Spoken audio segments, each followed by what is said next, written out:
সুখাসন করে বা নর্মাল আমরা বসবো, যে কোনোভাবে আমরা মেডিটেটিভ পোজে বসবো। এখান থেকে আমরা চোখ বন্ধ করব, সবাই চোখ বন্ধ করেন।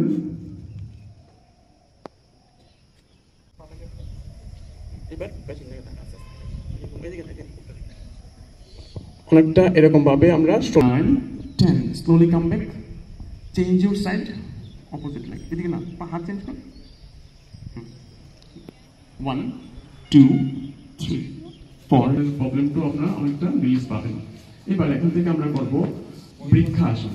এক পায়ে দাঁড়াবো, বৃক্ষাসন করবো। যারা ব্যালেন্স কম থাকবে তারা সাপোর্ট দিতে পারবেন, ছেড়ে ছেড়ে করতে পারবেন।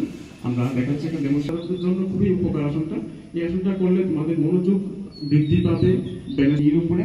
এটাকে বলে চেয়ার পোস্টার বা উৎকটা আসন। 1 2 3 4 5 6 7 8 9 10 স্লোলি কাম ব্যাক থাকে বা হাঁটুতে ব্যথা হয়, তো এই আসনটা যদি করা হয় তাহলে হাঁটুতে ব্যথা থাকবে না, সঙ্গে সঙ্গে আমাদের মাসলগুলিও অনেক বেশি শক্তিশালী হবে। আমরা নেক্সট আসন